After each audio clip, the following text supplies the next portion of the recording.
Imagine being told, "We can make your poor husband disappear. Quietly. No one will ever know. In return, you'll marry into wealth and comfort." What would you do? In the quiet farming village of Akbokoro, red dust coated every path, and hardship visited most homes like an uninvited guest. Among the mud houses lived a young woman named Amaka, 21 years old, with a face as bright as morning sun, but a heart heavy from years of pain. Mother had died when she was 15. Since then, Amaka had learned the language of survival. Her father, Mr. Okeke, once a gentle farmer with jokes that made neighbors laugh, had changed. The once kind man became bitter, drowning himself in palm wine. 1 year after her mother's burial, he married Madame Ifeoma, whose tongue was sharper than a blade and whose heart held no space for Amaka. From dawn till dusk, Amaka worked like a servant, fetching water, pounding fufu, sweeping the compound until it shone like a plate, going to the farm, picking firewood, coming back to cook. The only bed she knew was a raffia mat near the kitchen hearth. People in the village pitied her, but pity could not fight a man's temper, so nobody dared confront Mr. Okeke's temper. It was during the long dry season, when the ground cracked like old lips, that Obinna came.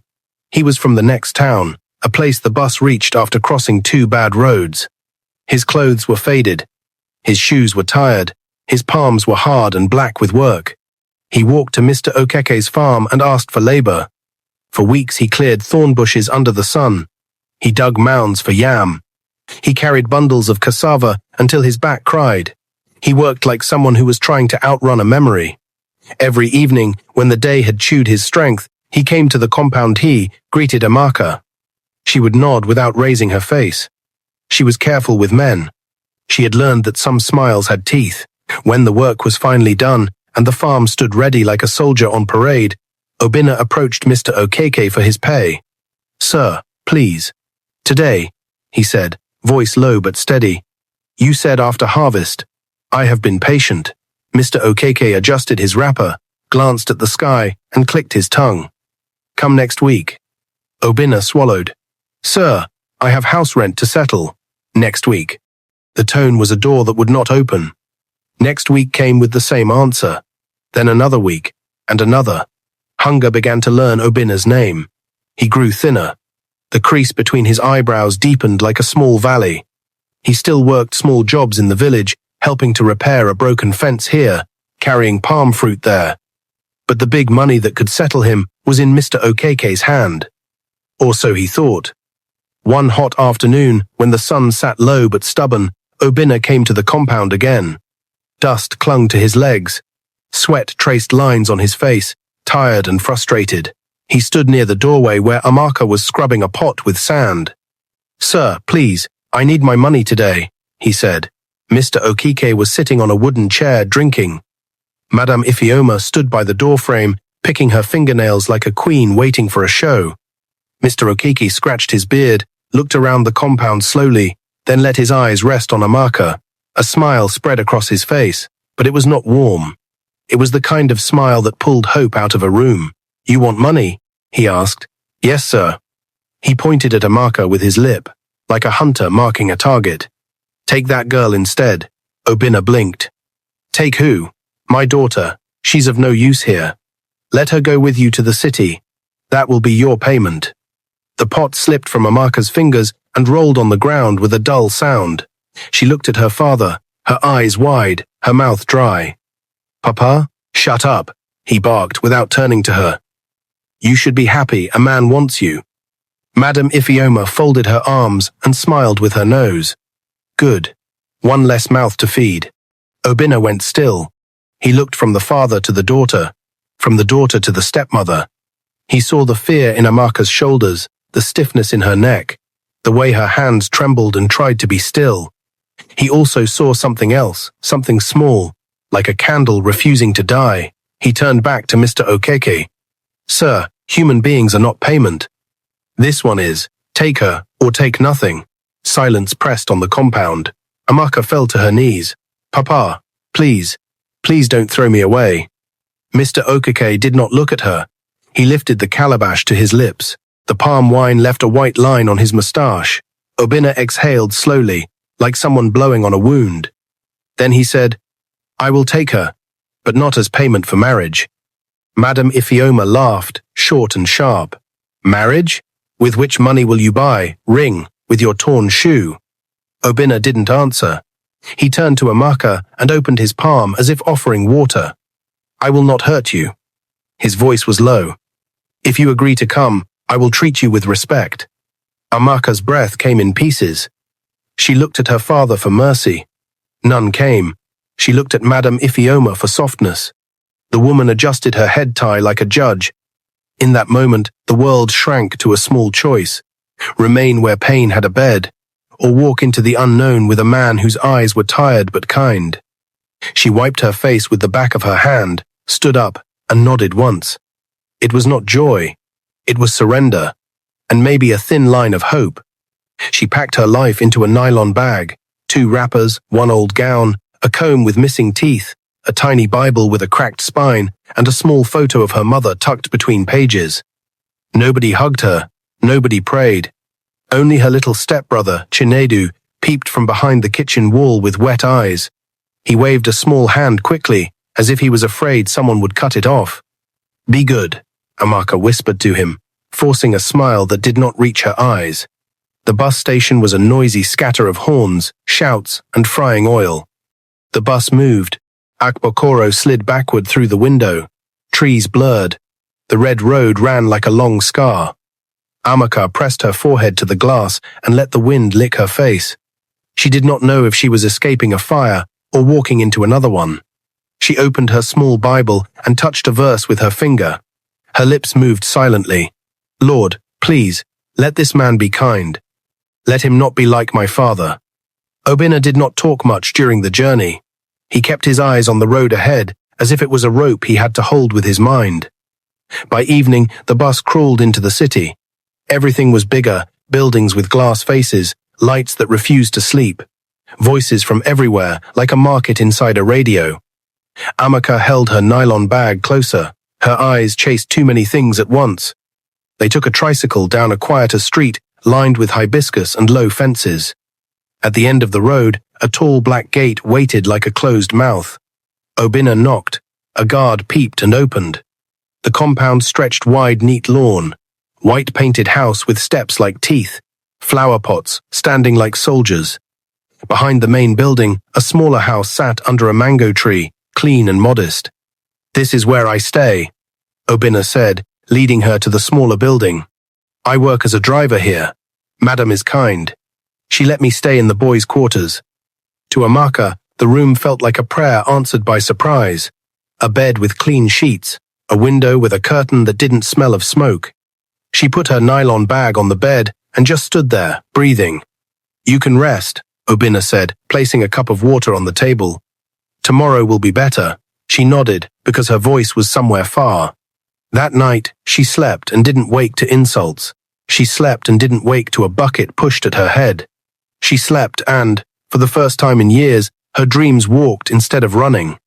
Morning came with the smell of frying onions. Amaka opened her eyes and listened. A spoon touched a pot. Oil whispered. Someone hummed a tune she didn't know. She rose, tied her wrapper, and stepped into the small kitchen. Obinna stood over a pan, moving a wooden spoon like a man trying to paint with food. On the counter, bread waited beside a jar of groundnut. He turned and smiled, a small one that didn't try to show all his teeth. Good morning, she replied, voice soft. He placed a plate before her egg with tomatoes and onions, golden at the edges. The smell rose and filled her eyes with water. Hunger had a long memory. After they ate, Obinna rinsed the plates himself. Amaka tried to collect them, but he shook his head.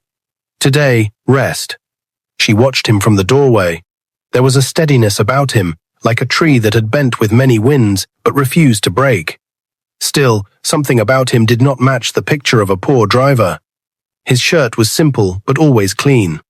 The way he stood was quiet but sure. Even his silence had grammar. 3 days later, after the rhythm of the small house had settled into her bones, Obinna said, "I want you to meet Madam." They walked across the short path. The tall black door opened before they knocked. Madam Rose stood there, elegant, late 50s, eyes kind but sharp, the kind of woman who could serve tea and lead a company meeting without changing her voice. She looked at Amaka from head to toe, not like a judge, but like a mother measuring a dress with her eyes. "So, this is the young wife I have been hearing about," she said, smiling gently. "Welcome, my dear. Feel at home." "Thank you, Ma," Amaka replied, her fingers fluttering before they settled. Madame Rose led them into a living room that shone, without shouting cream curtains, a soft rug. Family photos on the wall that looked like they belonged to people who had laughed sincerely. She asked Amaka a few questions.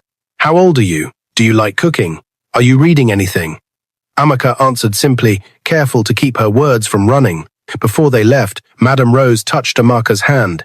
"You have a good spirit." Back in the boys' quarters, Amaka exhaled, long and slow. She did not know why her hands were shaking only now. Days folded into each other. Amaka began to help in the big kitchen, sometimes washing vegetables, seasoning meat, arranging spices by size just because it looked like order. She moved like a visitor who did not want to make the carpet tired. Madame Rose watched quietly, occasionally smiling with one side of her mouth. That was when Tony entered the story. Tall, handsome, a smile that stayed too long on a woman's face. He was Madame Rose's only son. The first time he saw Amaka, she was slicing uga leaves with calm hands. He leaned on the doorway and let his eyes travel where his mouth would later follow. "You are too beautiful to be cutting leaves like this," he said, voice smooth. Amaka didn't look up. "Good afternoon, sir. Don't call me sir, call me Tony. It is not proper," she replied, still slicing. He laughed into his palm as if a joke had just been born there. "We shall be friends, you will see." That night, as Amaka lay on the bed, she thought about the way his eyes had rested on her like a greedy hand. She turned her face to the wall and told sleep, "Come quickly." Sleep came late. The next afternoon, she carried a tray of fruits through the corridor. Tony stepped out from a side door and blocked her path gently with his body. "Let me help you," he said, taking the tray without waiting. His fingers brushed hers a little too long. "You belong in a better place than that small room, you know." Amaka stepped back, her voice still polite. "Please, I have work."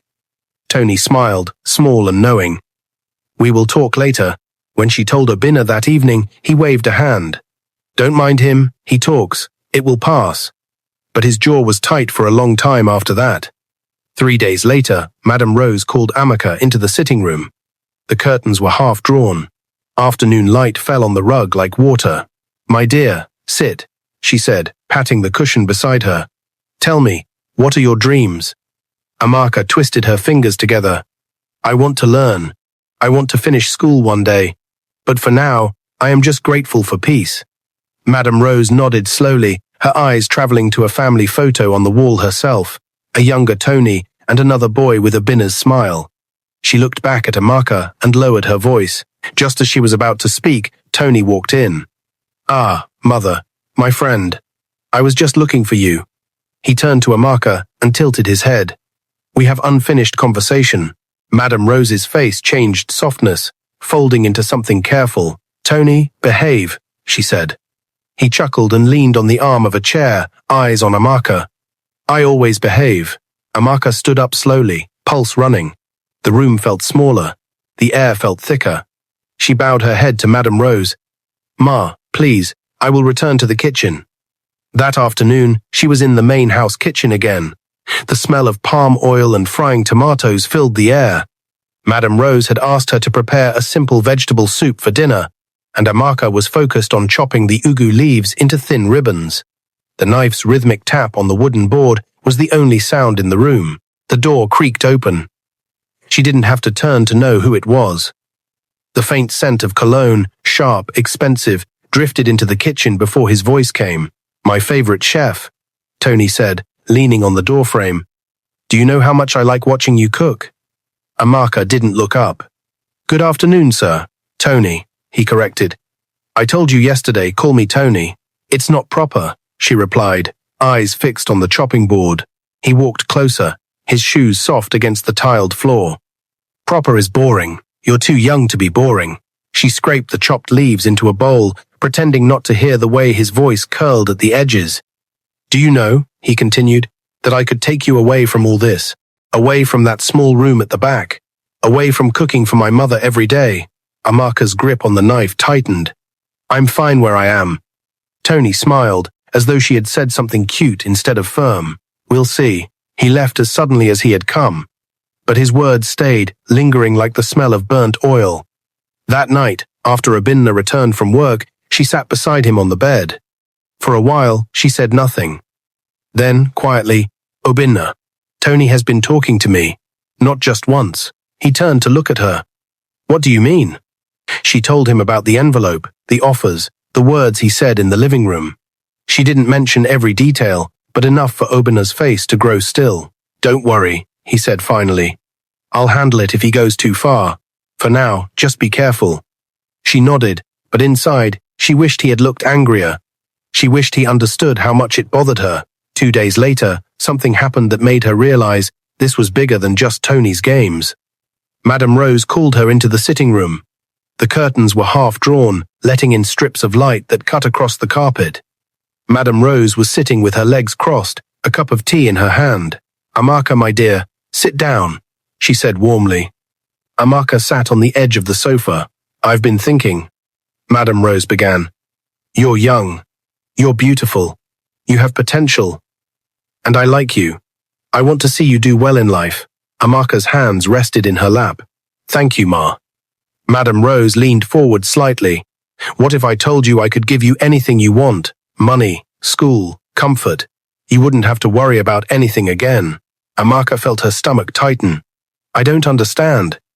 It's simple, Madame Rose said with a smile. My son likes you. I can make it easy for you to be with him. Amaka stared at her. Ma, listen. We can arrange for Obinna to leave, quietly. We'll take care of him. You'll be free. You can have the life you deserve. The words hung in the air, heavy, dangerous. Her hands rested in her lap, fingers interlocked tightly. Her heart beat in her ears. She wanted to choose her words carefully, words that wouldn't shake her dignity, but also wouldn't disrespect the woman who had given her a place to work. Ma, she began quietly, I am grateful for everything you have done for me since I came here. You've been kind, but I cannot accept this. Madame Rose tilted her head slightly, her eyes narrowing, though her smile did not fade. You haven't even thought about it properly, my dear. I have, Ma, Amaka replied, her voice firmer now. Even before you said it, I have thought about where my life should go, and it will not go that way. Madame Rose set the teacup down on the glass table with a soft click. She leaned back into the cream sofa, crossing her legs slowly. You're young, Amaka. Life will teach you that love doesn't feed you. It doesn't put a roof over your head, and it doesn't send you to school. You could have all that, without stress. And I'm telling you this because I like you. I don't say this to just anyone. Amaka took a deep breath. Her mother's photo flashed in her mind, that warm smile she hadn't seen in years. She imagined what her mother would say now. Ma, she said, I did not marry Obinna because of what he has or doesn't have. I married him because when my own father gave me away like I was nothing, Obinna was the one who looked at me like I was a person. He didn't shout at me. He didn't beat me. He didn't treat me like I was useless. He gave me peace. And I won't throw that away for money. Madame Rose's smile thinned, her eyes turning colder. You're making a mistake. My son can give you the world. Obinna cannot. You will realize it one day. With all due respect, Ma, Amaka said, I would rather share one plate of food with someone who respects me than eat at a gold table with someone who sees me as a toy. There was a short, tense silence.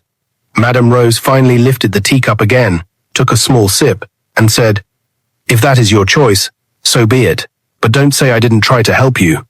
Amaka stood. Thank you, Ma.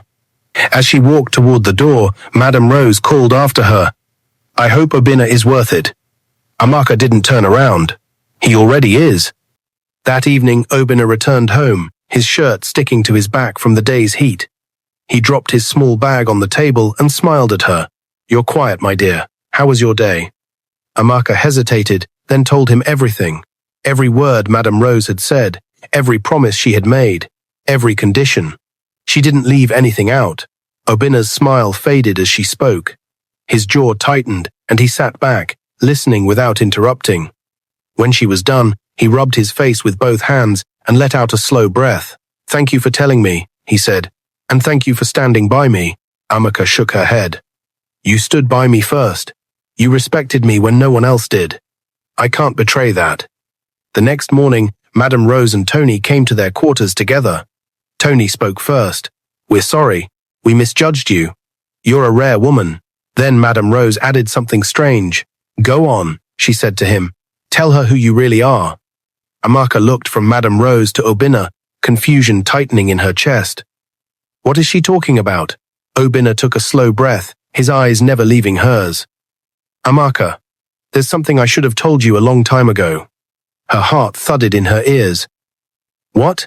Tony folded his arms, watching with a smug expression. Obinna stepped closer to her. I'm not just a driver. Before he could finish, a man in suit stepped in and interrupted. Sir, the board meeting is waiting. The cars are ready. Amaka blinked rapidly, her breath quickening. Board meeting? Sir. Obinna. What is going on?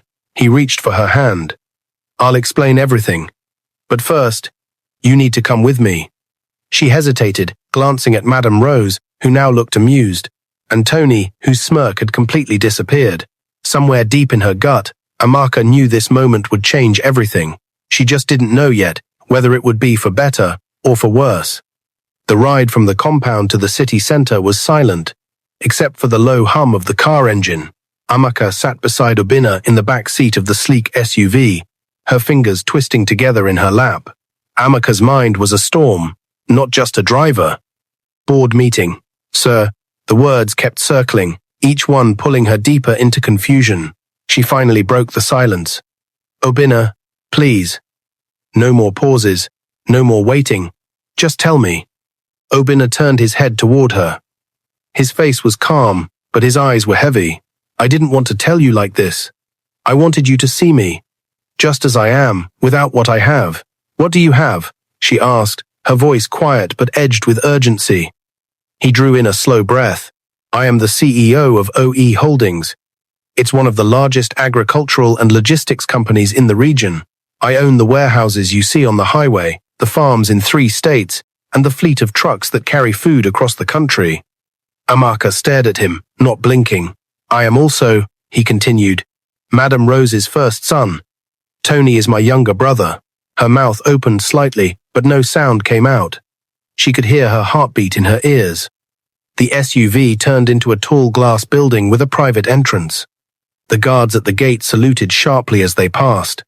Inside, the marble floors shone under the soft light. Men and women in business suits moved briskly, greeting Obinna with, Good morning, sir, as they passed.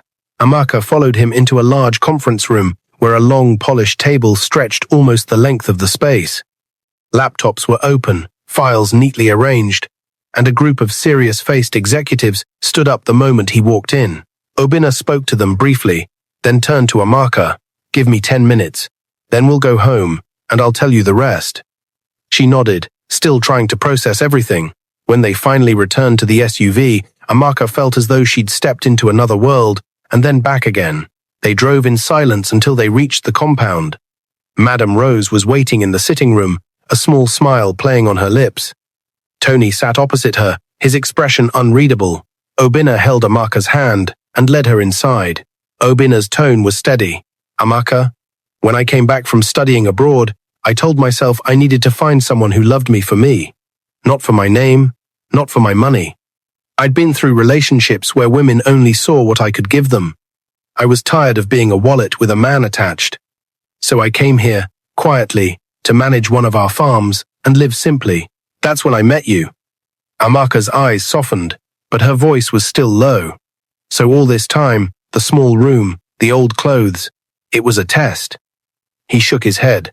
Not a test to trap you. A chance to see the truth.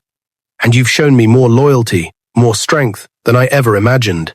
You stood up to my brother, to my mother, and you never once asked for more than peace. Tony shifted uncomfortably, his smirk gone. Madame Rose looked down at her clasped hands. Obinna stepped closer to Amaka, his voice warm now. I'm sorry for hiding this, but I promise you, from this day, there will be no more secrets. I want you to stand beside me as my wife, in name and in truth. Amaka felt tears prick her eyes. She thought of the day her father had traded her away like a sack of cassava. She thought of the lonely nights on the mat in the kitchen, and she thought of Obina's quiet kindness long before she knew who he really was. She took a deep breath. I forgive you. But I didn't love you because of this.